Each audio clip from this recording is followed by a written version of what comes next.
আমার পেছনের এই ক্যাথেড্রালটি মধ্যযুগীয় ক্যাথলিক ক্যাথেড্রাল। এটি ইতালির পিসা শহরের পিয়াজা দি মেরিকোলিতে ভার্জিন মেরিকে উৎসর্গ করে নির্মিত হয়েছিল।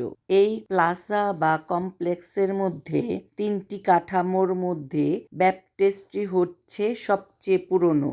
তারপরেই এই ক্যাথেড্রাল নির্মিত হয়েছে, আর সেই সাথে হয়েছে সেই বিখ্যাত লেনিং টাওয়ার বা বেল টাওয়ার। আমার আগের ভিডিওতে আমি লেনিং টাওয়ার সম্পর্কে বলেছিলাম। এই ছাদটি পুরোটুই 24 ক্যারেটের গোল্ড দিয়ে নির্মিত। সাদা আর কালো মার্বেল দিয়ে আবৃত এই এপসটি, আর এর মাঝখানে যে প্রধান দরজাটি, এটি হচ্ছে সাধু রেনরিয়াসের দরজা। এর ভেতর দিয়ে আমরা প্রবেশ করেছিলাম। The ceiling completely covered with 88 kilos of pure gold from Mexico in a 24 carats golden leaf.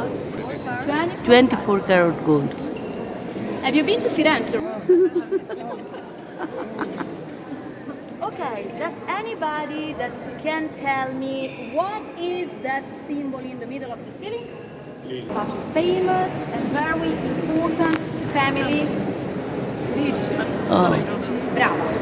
সিলিংয়ের মাঝখানে যে সিম্বলটি দেখেছি সেটি এখানকার বিখ্যাত একটি পরিবারের, মেডিসি ফ্যামিলির। 18 শতকের শেষের দিকে এই ক্যাথেড্রালের অভ্যন্তরের এই দেয়ালগুলিতে বৃহৎ পেন্টিংগুলিতে কোয়াড্রেনি, পিসার আশীর্বাদ পুষ্ট এবং বিভিন্ন সাধুদের জীবনী চিত্রিত করা হয়েছিল।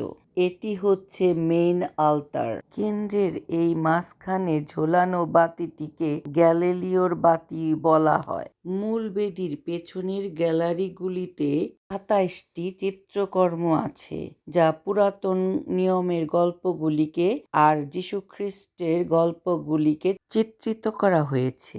অভ্যন্তরের সামনে একটি কেন্দ্রীয় নেভ আছে, আর তার দুপাশ দিয়ে দুটি আইল ও ট্রান্সেপ্ট এবং সাদা ও কালো মার্বেল দিয়ে আবৃত আছে, আর এর মাঝখান দিয়ে চলে গেছে। আর এখানে একশেলা ধূসর মার্বেল গ্রানাইটের তৈরি কলামগুলি রয়েছে, করিন্থিয়ান স্তম্ভগুলি আছে। গির্জার ভেতরে প্রতিটি দেয়ালে অনেক বিখ্যাত ফ্রেস্কো রয়েছে। গম্বুজের নিচে আছে এই প্রধান আলতার, আর এই সাইডটিতে সেন্ট্রাল নেভ আর ট্রান্সেপ্ট ক্রস করেছে। সেখানে এনকাস্টিক নামক একটি বিরল পেন্টিং রয়েছে। 1595 সালে ভয়াবহ অগ্নিকাণ্ডে আশ্চর্যজনকভাবে কিছু ফ্রেস্কো বেঁচে গিয়েছিল, খুবই অলৌকিকভাবে। সেগুলোর মধ্যে আছে পিসান শিল্পী চিত্রিত ম্যাডোনা উইথ চাইল্ড, সাধু জেরোম, দীক্ষাগুরু সাধু জন, ক্রুসিফিকশন, আরও ইত্যাদি চিত্রকর্ম। 1302 সাল থেকে 1310 সালের মধ্যে নির্মিত জিওভানি পিসানোর একটি প্রধান মাস্টারপিস মেম্বারটি, যাহা অগ্নিকাণ্ডের হাত থেকে বেঁচে গিয়েছিল, আর এটিকে আবার পুনরুদ্ধারের কাজ শুরু করেছিল 1925 সাল পর্যন্ত, কিন্তু তারপরও একত্রিত করা সম্ভব হচ্ছিল না, কারণ এর জটিল স্থাপত্য এবং জটিল ভাস্কর্য। 12 শতকে পিসার ব্যাপটিস্ট্রিতে জিওভানি পিসার বাবা নিকোলো পিসানো একটি মিম্বার করেছিলেন। তারই অনুরূপ এই মিম্বারটি জিওভানি পিসানো নির্মাণ করেছিলেন। এই মিম্বারটি ছিল আরও নিখুঁতভাবে করা। ক্যারিয়াটিফের উপস্থিতি ছিল এখানে। তাছাড়া সরল স্তম্ভের জায়গায় ভাস্কর্য স্তম্ভ ছিল এখানে। 9টি দৃশ্যের নিপুণ বর্ণনামূলক চিত্রটির জন্য এই মিম্বারটি ছিল একটি প্রধান মাস্টারপিস। আমরা এই মুহূর্তে আছি সাধু রেনরিয়াসের চ্যাপেলে। এইখানে সাধু রেনরিয়াসের ধ্বংসাবশেষ আছে।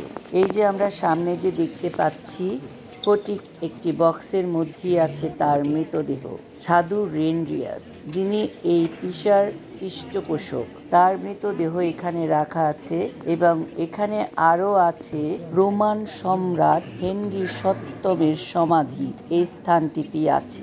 লেনিন টাওয়ারের মতো এই ক্যাথেড্রালটিও ধীরে ধীরে মাটির নিচে দেবে যাচ্ছে।